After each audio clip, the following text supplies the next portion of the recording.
Hello everyone, welcome to CUT times. So काफ़ी दिन बाद एक्चुअली वीडियो अपलोड होने जा रहा है एंड ये एक नया सेशन हम स्टार्ट करने जा रहे हैं जिसमें हम इंडियन एक्सप्रेस जो हमारा न्यूज़पेपर है उसका पर्टिकुलरली जो एक्सप्लेन्ड वाला पेज होता है ना, उसके जो भी इंपॉर्टेंट आर्टिकल्स होंगे उनको डिस्कस करेंगे। अब CUT के बाद आप में से बहुत सारे स्टूडेंट्स जो हैं UPSC के लिए प्रिपेयर करना चाहते हैं।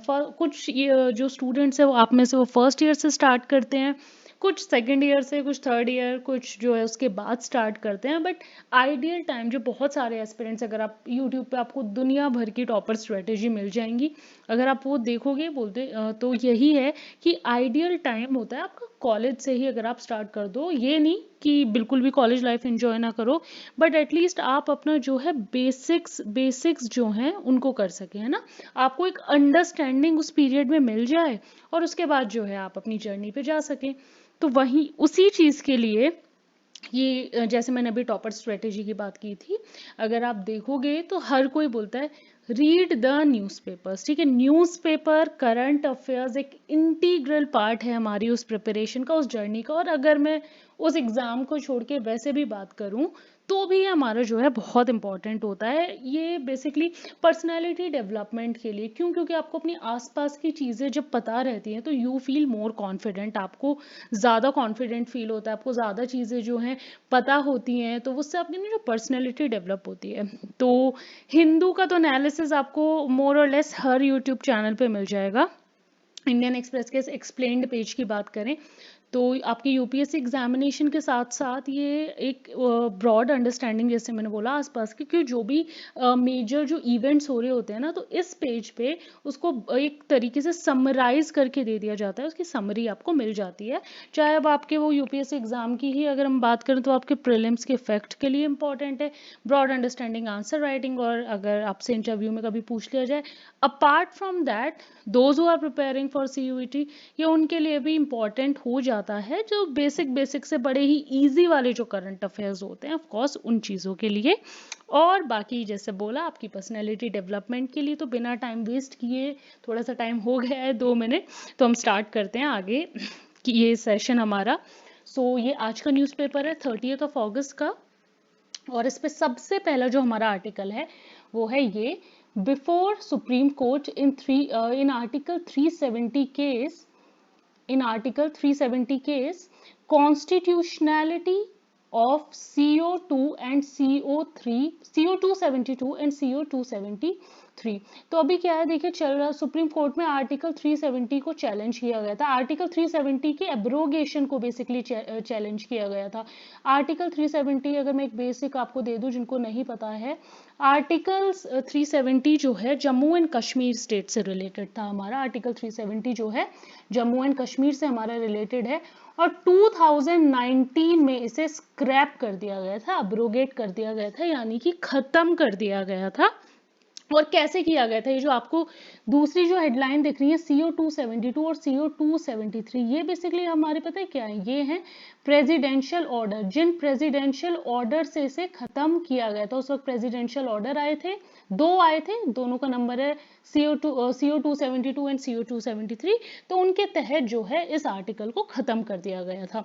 370 की ब्रॉड अंडरस्टैंडिंग की बात करें, जम्मू एंड कश्मीर से रिलेटेड था। बेसिकली क्या था कि जम्मू एंड कश्मीर का एक अपना ही कॉन्स्टिट्यूशन था, जैसे हमारे पूरे देश का एक कॉन्स्टिट्यूशन है जिसे हम इंडियन कॉन्स्टिट्यूशन बोलते हैं, उसमें हमारे राइट्स हैं, फंडामेंटल राइट्स दिया है, उसमें स्टेट के ऊपर जो रिस्पॉन्सिबिलिटी है DPSP वो दी गई है, फिर सिटीजन्स के लिए फंडामेंटल ड्यूटीज दी गई हैं, बेसिकली सब कुछ लीगल डॉक्यूमेंट हमारा, उसके बिना गवर्नमेंट अगर कोई लॉ बनाती है तो वो क्या होता है, इलीगल होता है, इनवैलिड, अगर वो कन्फर्मिटी में नहीं होता कॉन्स्टिट्यूशन के।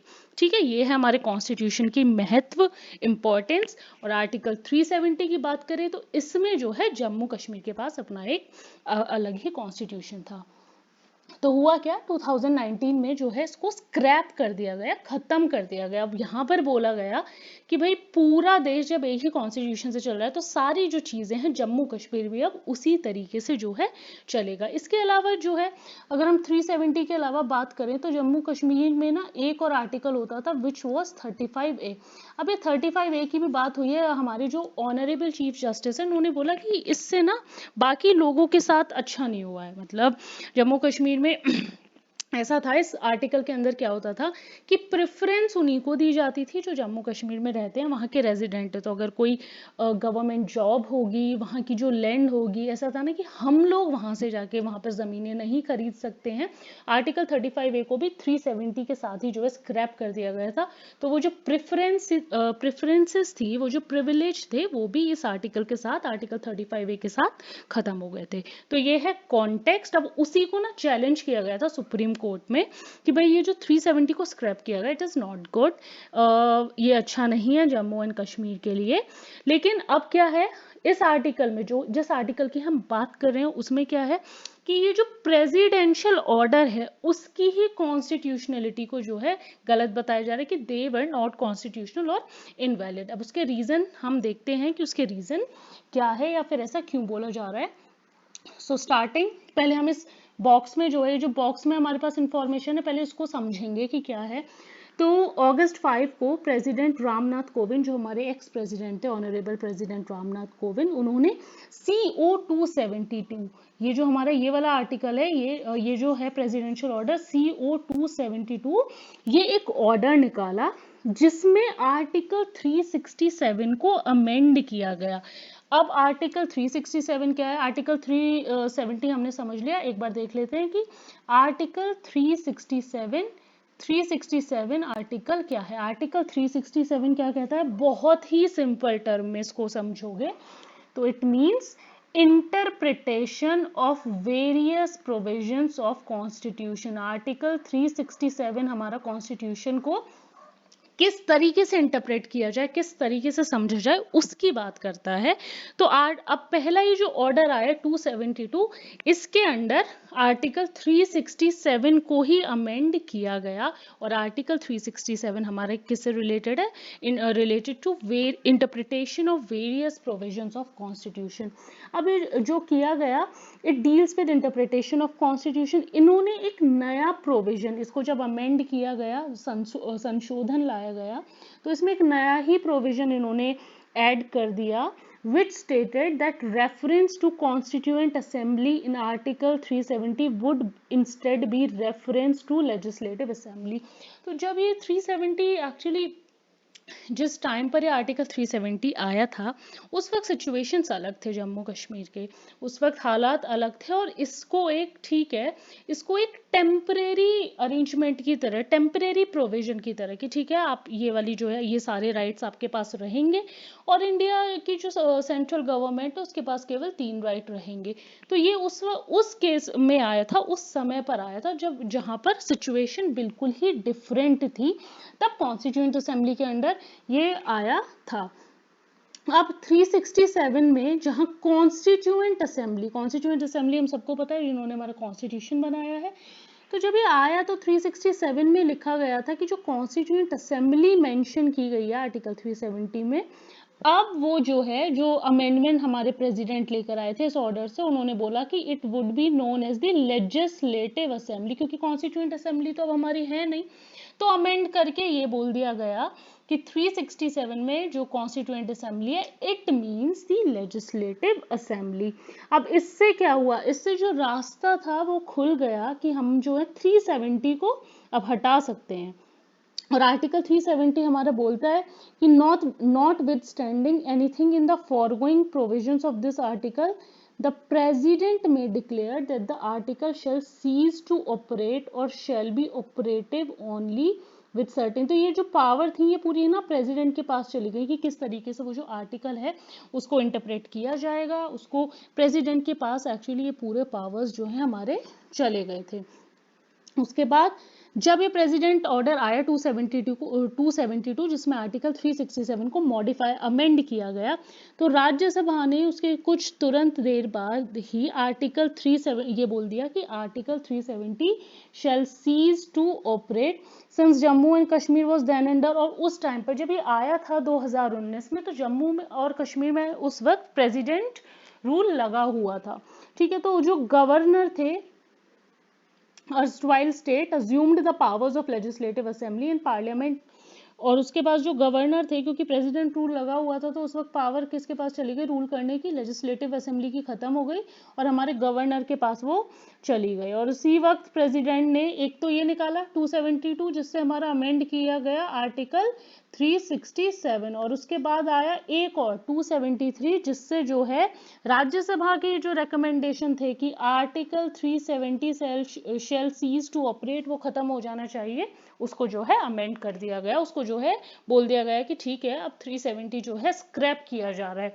तो ये पूरी कहानी थी कि 370 को किस तरीके से इन्फोर्स किया गया, क्योंकि जब ये बोला गया था तो मीडिया में बहुत सारी न्यूज़ थी, तुरंत ही जो थे न्यूज़ आने लगा था कि प्रेसिडेंट ऑर्डर से क्या हो गया, आर्टिकल 370 स्क्रैप हो गया। लेकिन ये चीज़ भी देखनी थी कि वो जो कॉन्स्टिट्यूशनली वैलिड है या नहीं है, क्योंकि 367 को भी इस आर्टिकल को स्क्रैप किया गया और 367 को भी अमेंड किया गया था। अब बात करते हैं इनकी वैलिडिटी की, validity of CO 272। The petitions, अब जो पिटिशंस फाइल किए गए हैं वो आर्ग्यू करते हैं कि आर्टिकल 370 जो है बेसिकली एक परमानेंट फीचर बन गया था और उसको हम इनऑपरेबल, अब इस स्टेज पे आके हम उसको खत्म नहीं कर सकते। हालांकि जिस वक्त इसको लाया गया था तब ये था कि ये टेम्परेरी प्रोविजन रहेगा, बट अब क्या था कि भाई इतने सालों से चलता आ रहा है तो उनको भी लगा कि ये परमानेंट फीचर बन गया और अब कोई भी इसको खत्म नहीं कर सकता है, इंडियन पार्लियामेंट भी नहीं। तो जो टेम्परेरी प्रोविजंस था, टेम्परेरी प्रोविजन के बेसिस पर इसको जो है लाया गया था। And now it can not be terminated by the president but because the provision gave the constituent assembly of Jammu and Kashmir the power to recommend changes until the state constitution was enacted। तो यहाँ पर आप link कर पाएंगे जो भी हमने बात की कि it can be terminated by the president, it can not be terminated by the president, क्योंकि ये जो प्रोविजन था, ये जो प्रोविजन लाया गया था, इसने जो जम्मू एंड कश्मीर की कॉन्स्टिट्यूएंट असेंबली थी उसको पावर दिया था इस आर्टिकल को चेंज करने का, कि अगर कभी आर्टिकल 370 के साथ कुछ चेंज किया जाएगा तो वो जम्मू एंड कश्मीर की कॉन्स्टिट्यूएंट असेंबली के पास होगा। अब CO 272 में प्रेसिडेंट ने क्या किया कि उस कॉन्स्टिट्यूएंट असेंबली टर्म को बदल के लेजिस्लेटिव असेंबली कर दिया गया।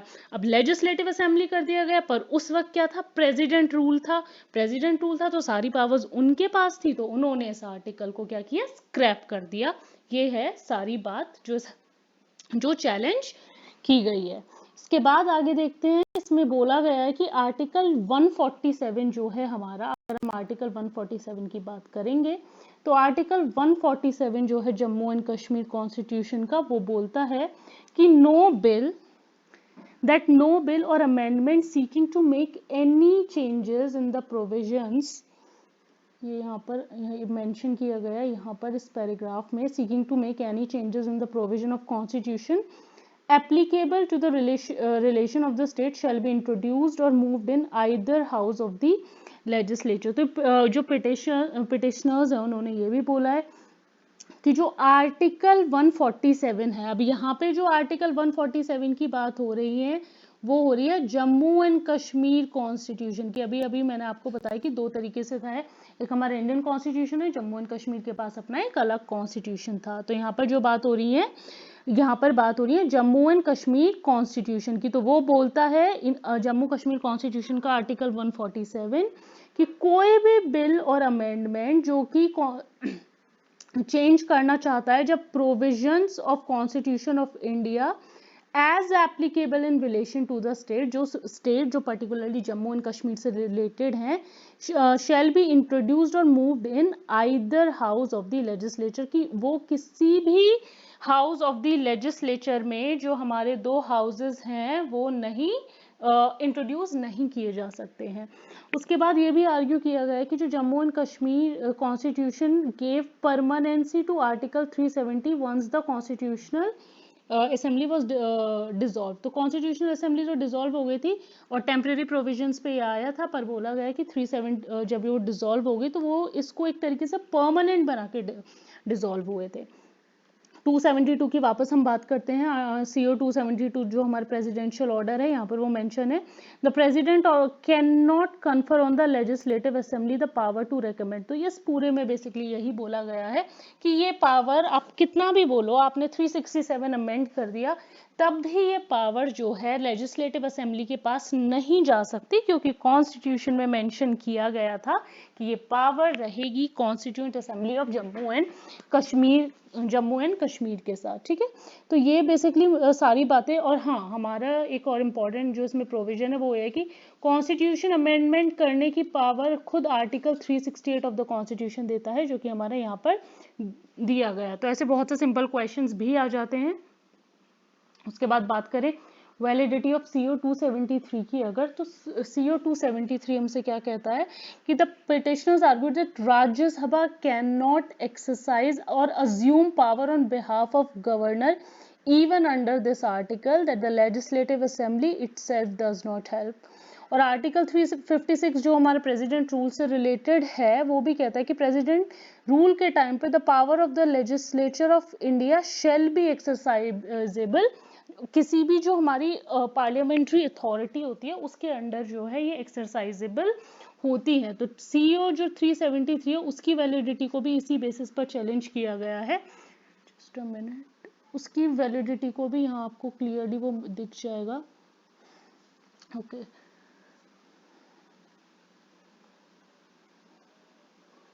यहाँ पर वो मेंशन है कि जो हमारा जो पावर है 373 के 272 के अंडर जो लिया गया है, 356 जो हमारा आर्टिकल है वो कहता है कि legislative assembly did not have power. जो हमारा आर्टिकल 356 है वो भी प्रेसिडेंट रूल से जो है रिलेटेड है, तो उसके अंडर भी ये पावर नहीं आती है कि इस तरीके से जो है अज्यूम कर लिया जाए। तो ये 370 की डिबेट पर जो सारी चीजें चल रही हैं उसमें उन प्रेसिडेंशियल ऑर्डर जो हैं हमारे, उन्हीं को इनवैलिड बताया जा रहा है। तो सारी जो डिबेट है उसी से हमारी रिलेटेड है।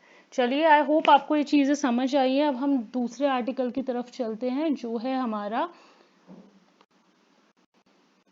स्टेयरिंग एट ड्राइएस्ट एवर अगस्त। तो इस बार क्या हुआ है, और हम सब ने एक्सपीरियंस भी किया है कि अगस्त ये जो हमारा महीना है इसमें ना बहुत कम बारिश हुई है। अगर हम बात करें तो इस वक्त हमारे पास जो इस मंथ में जो बारिश है ना वो 30.7% लेस है नॉर्मल से, जितनी इस महीने में बारिश होती है। तो ये काफ़ी अगर हम बात करें तो दिस इज़ नॉट नॉर्मल, है ना। इसका जो है इम्पैक्ट स्पेसिफिकली हमारी जो एग्रीकल्चरल साइकिल है उस पर अच्छा नहीं होगा। क्यों? क्योंकि रेनफॉल और इरिगेशन इस टाइम पर जो है, रेनफॉल डायरेक्टली हमारी इरिगेशन फैसिलिटी से भी रिलेटेड होती है, हमारी एग्रीकल्चरल प्रोडक्टिविटी जो होती है उससे भी जो है हमारी ये रेनफॉल, हम बोलते हैं ना कि बारिश अच्छी नहीं हुई तो फसल अच्छी नहीं होगी, तो यही चीज़ है कि इसको इस तरीके से जो है इम्पैक्ट किया जा सकता है।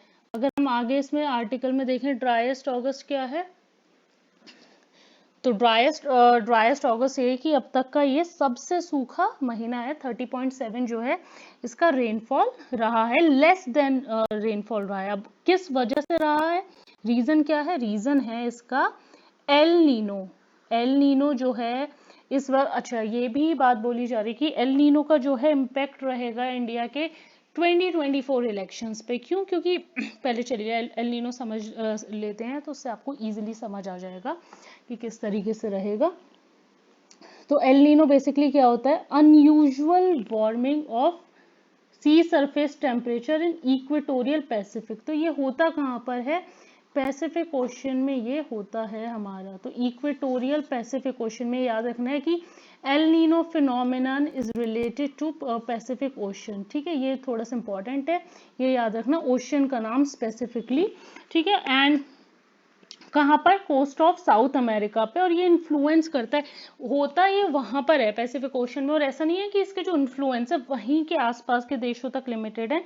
ग्लोबली ये बेसिकली ग्लोबल वेदर इवेंट है जिससे हर कॉन्टिनेंट पे कुछ ना कुछ जो है इम्पैक्ट होता ही होता है। इसीलिए इसका इंटेंसिफाई होना 2023 में जो प्रेजेंट ईयर है हमारा, इसमें क्या हो रहा है? इंटेंसिफाई होता जा रहा है। इंटेंसिफाई होने से क्या होगा? पूरा जो वेदर इवेंट है उस पे हमारा फर्क पड़ेगा। स्पेसिफिकली हम इंडिया की ही यहाँ बात करेंगे। तो अभी हमने बात की ना कि बारिश कम हुई, सबसे मेजर कॉन्सिक्वेंस जब एल नीनो इंटेंसिफाई होता है उसका होता है कि बारिश को वो इंडिया में जो है हमारा जो मॉनसून है वो वीक हो जाता है, हमारी जो बारिश है वो कम होती है। पूरे दुनिया पे तो उसका कुछ ना कुछ फर्क पड़ता ही है।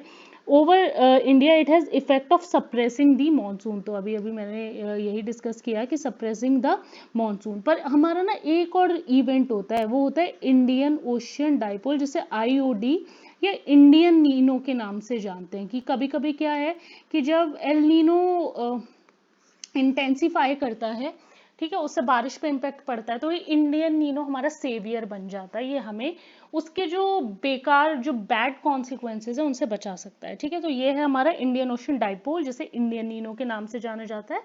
ये होता क्या है, अगर हम इसकी डेफिनेशन की बात करें, इसके कॉन्सेप्ट की बात करें, बेसिकली हमारे जो सी सरफेस, जो समुद्र की सतह का जो टेम्परेचर है, सी सरफेस टेम्परेचर जो होता है, उस difference between two areas of sea surface temperature, और वो जो हमारे दो एरिया हैं वो हैं Arabian Sea of western pole और इंडियन ओशन, अरेबियन सी और दूसरा है हमारा इंडियन ओशन। और पोल की बात करें, इंडियन ओशन डाइपोल है, पोल की बात हो रही है यहाँ पे, इसका वेस्टर्न पोल रहेगा और इसका जो है ईस्टर्न पोल रहेगा। तो इन दोनों के बीच के जो सी सरफेस टेम्परेचर है ना, जो डिफरेंस आएगा उसको हम इंडियन ओशन डाइपोल के नाम से जानते हैं सिंपल टर्म्स में, और उसको बोला जाता है इंडियन नीनो भी। तो क्या होता है, जब एल नीनो इंटेंसिफाई करता है तो माना जाता है कि ये हमारा सेवियर है, बचाता है। हालांकि बहुत ज़्यादा इसका रोल नहीं है, बट थोड़ा बहुत लिमिटेड है कि अगर एल नीनो की वजह से मानसून वीक रहा तो थोड़ी जो है बारिश हो सकती है इस इफेक्ट की वजह से।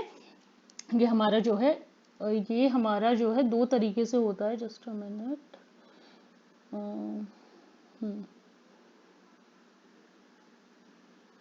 ये हमारा दो तरीके से होता है, एक होता है पॉजिटिव और एक होता है नेगेटिव। ये हम इंडियन ओशन डाइपोल की बात कर रहे हैं।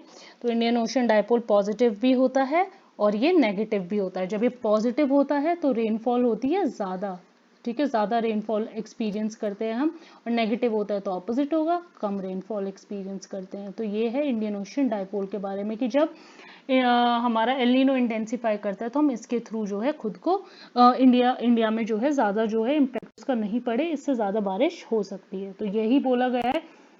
आई होप एल नीनो आपको समझ आया। ये याद रखना है, एल नीनो पैसिफिक ओशन में, इंडियन ओशन उसका नाम ही बताता है, इंडियन ओशन डाइपोल वो इंडियन ओशन से रिलेटेड है, यहाँ हमारे आसपास से रिलेटेड है। ठीक है, तो ये था हमारा इस आर्टिकल के बारे में कि एल नीनो की वजह से, अगर हम बात कर रहे हैं कंपैरेटिवली, तो एल नीनो की वजह से ही जो है इस वक्त ड्राइएस्ट एवर अगस्त का जो हमारा महीना है वो विटनेस किया गया है। अच्छा, इस बारिश का ये जो आप ग्राफ देख रहे हो, एक चार्ट देख रहे हो, एक चीज़ से रिलेटेड होती है हमारी बारिश की, जो हमारे रिजर्वॉयर्स होते हैं ना, जो हमारे रिजर्वॉयर्स होते हैं वो फुल हो जाते हैं, और जो हमारी ग्राउंड वाटर टेबल होती है, जो ग्राउंड वाटर होता है वो भी रिचार्ज हो जाता है।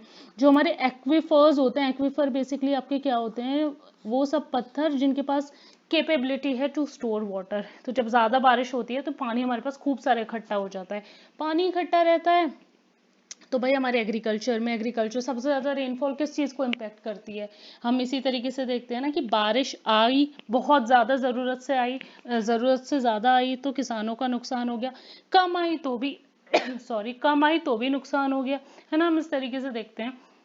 तो रेनफॉल जो है सबसे ज़्यादा हमारी इम्पेक्ट करती है एग्रीकल्चरल साइकिल को। अगर हम ये पूरी साइकिल ईजी शब्दों में समझें तो ये देखो, सबसे पहले रेनफॉल इम्पेक्ट करेगी हमारे एग्रीकल्चर को।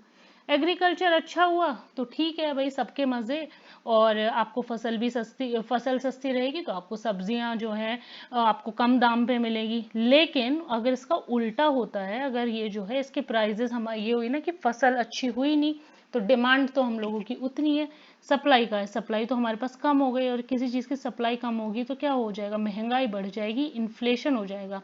और जब इन्फ्लेशन होता है, महंगाई बढ़ती है, तो हम अक्सर गवर्नमेंट को रिस्पॉन्सिबल मानते हैं, एंड हमें पता है 2024 में जो है इलेक्शन होने वाले हैं, तो ये जो पूरा वेदर फिनोमिनन है ये गवर्नमेंट के लिए भी एक्चुअली एक चैलेंज है। इसके सिर्फ इकोनॉमिक नहीं, पॉलिटिकल कॉन्सिक्वेंसेस भी हैं, क्योंकि क्या है कि अगर बारिश कम होगी तो इन्फ्लेशन बढ़ने के पूरे पूरे चांसेस हैं। जब इन्फ्लेशन बढ़ता है तो क्या होता है, गवर्नमेंट को रिस्पॉन्सिबिलिटी लेनी पड़ती है उस चीज़ की, और वो सारी बातें जो हैं गवर्नमेंट के ऊपर ही रहती है। चलिए, इस आर्टिकल में इतना था। अब नेक्स्ट हमारा लास्ट आर्टिकल आज का जो हम डिस्कस कर रहे हैं, why Chandrayaan 3 lander had 4 engines, one fewer than 2019 mission. Chandrayaan 3, India is all proud, successful रहा हमारा ये मिशन फाइनली। चंद्रयान 2 क्या था, 2019 की बात हो रही है यहाँ पे। किसकी बात हो रही है, चंद्रयान 2 मिशन की बात हो रही है। चंद्रयान 3 मिशन की अगर थोड़ी सी ब्रीफ आउटलाइन देखें हम, क्या था और ज़्यादा इसका इतनी ज़्यादा सक्सेस मैटर क्यों करती है, क्योंकि इसने इंडिया को फर्स्ट नेशन बनाया है मून के साउथ पोल पे पहुंचने वाला। ठीक है, साउथ पोल इतना इम्पोर्टेंट क्यों है, क्योंकि डार्कर साइड है मून की, वहां पे कोई सनलाइट नहीं। जैसे आप देखते हो ना, हम लोग के पास लाइट नहीं होती, एकदम अंधेरा हो जाता है, तो कोई सनलाइट नहीं है। ठीक है, तो वहां तक पहुंचना ही अपने आप में एक बड़ी अचीवमेंट है, और वहां से जितनी सारी रिसर्च कंडक्ट की जा सकती है कि कैसे कैसे लाइफ पॉसिबल है, क्या क्या ह्यूमन सेटलमेंट्स पॉसिबल हैं। तो कुछ ये मिशन है वहाँ पर देखने के बारे में। और क्योंकि ये जो साउथ पोल है ना, ये बहुत ही ठंडा है, तो जो ठंडी जगह होती है ना, वहाँ पे वो जो मटेरियल होता है मोस्टली ना फ्रोजन रहता है। तो यहाँ पर पता भी चल सकता है कि जो अर्ली जो साइंस थे वहाँ पर, वो किस तरीके से थे, जो हमारे प्लैनेट्स हैं, जो हमारे सिस्टम है, वो किस तरीके से था, क्या क्या साइंस थे उसके। तो इसीलिए ये मिशन इतना ज़्यादा इम्पॉर्टेंट है। आई होप ये आपको समझ आया। यहाँ पर अब हम बात करते हैं कि ये जो रोवर है हमारा, इसमें एक इंजन, जो हमारा चंद्रयान 3 लैंडर है, सॉरी, उसमें जो है 4 इंजन थे, जबकि जो हमारा चंद्रयान 2 था उसमें जो है 5 इंजन थे। चलिए देखते हैं सबसे पहले। सो रिटर्न टू ओरिजिनल 4 इंजन्स। ठीक है, पहले भी जो है 4 इंजन्स होते थे, बट चंद्रयान 2 भी हमारा जो है काफ़ी क्या बोलते हैं उसको कि काफ़ी जो है उस तरीके से का मिशन था, मतलब कि हम लोग को इतनी ज़्यादा उससे उम्मीद थी, तो हमने उसमें पूरी मेहनत की, 5 इंजन लगा के भेजे। पर 2009 से अगर हम बात करें, 2009 से लेके 2016 तक हमारे जितने भी मिशन होते थे ना, उसमें कितने थे, 4 ही इंजन होते थे। अब 4 इंजन की आपको वैसे ज़रूरत नहीं होती है, 2 इंजन आपके लिए काफ़ी रहते हैं, पर 2 जो हैं उनको बैकअप के लिए लगाया जाता है। और जो चंद्रयान 3 लैंडर था, इससे ये रहता कि 2 हमारे बैकअप हैं ही, अगर इनमें से कुछ भी फेल होता है तो 2 हमारे पास जो है बैकअप इंजन है। तो जो चंद्रयान 3 हमारा लैंडर था, डिड नॉट हैव, उसको कोई भी लैंडिंग इंस्ट्रूमेंट जैसे कि लेजर डॉपलर वेलोसिटी मीटर की ज़रूरत नहीं करनी पड़ती। वो क्या होता है, बेसिकली एक टेक्निक होती है जो आपको वेलोसिटी यानी कि आपकी स्पीड को मेजर करने के लिए अलाउ करती है। तो चंद्रयान 3 के पास हमारे जो है 4 इंजन्स थे, 2 बैकअप, 2 मेन थ्रस्टर उसके। और इससे क्या था कि उनको जो एक्स्ट्रा जो मेजर्स लेने पड़ते सेफ लैंडिंग के लिए, वो नहीं लेने पड़ते। अब क्या रीजन रहा कि हम 4 इंजन से 5 की तरफ गए लेकिन वापस 4 पे आ गए। तो जो चंद्रयान 2 लैंडर था, it was suppose to have 4 engine. अब यहाँ पर आप देख रहे हो कि चंद्रयान 2 पे 4 ही इंजन होते थे, बट एंड मोमेंट पे ना वो 5वां इंजन जो है इंक्लूड किया गया। और वो 5वां इंजन इंक्लूड करने से क्या हुआ, कंफ्यूजन क्रिएट हो गई। कंफ्यूजन क्रिएट होने से क्या हुआ कि वो जो लैंडर था वो क्रैश हुआ, और ये जो मिशन था ये फेल हो गया। तो इसीलिए वापस से 4 इंजन्स पे ही रिलाय किया गया है। जो पहले चंद्रयान 2 का लैंडर था, it was suppose to have 4 engines to provide the braking thrust during the landing process. ताकि वो जो एक एक्स्ट्रा इंजन इसीलिए दिया गया था कि ये जो जब ये लैंड करेगा तो एटलीस्ट क्रैश ना करे, मतलब वही सेफ्टी मेजर के पर्पज से उसको दिया गया था। जब फाइनल स्टेज हुआ मिशन का, a 5th central engine was brought on to the lander. The presence of this central engine created confusion on the spacecraft. तो इससे जो है ना, जो 5 इंजन हुए थे, कंफ्यूजन क्रिएट हो गई थी, और यही रीज़न रहा कि उसके बाद उन्होंने वापस 4 पे जाने का डिसीजन लिया। इन चंद्रयान 3 में जो ओरिजिनल 4 इंजन कॉन्फ़िगरेशन थी, उसी को रीस्टोर किया गया, और फाइनली यही डिसाइड किया गया था कि हमारा जो है एक ही इंजन जाएगा।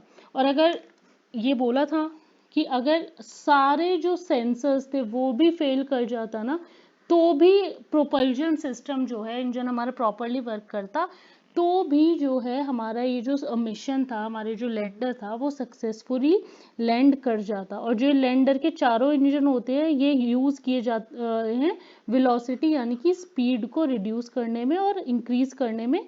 और इसके अलावा इसके साथ साथ जो है 8 इंजन्स भी थे टू कंट्रोल द डायरेक्शन।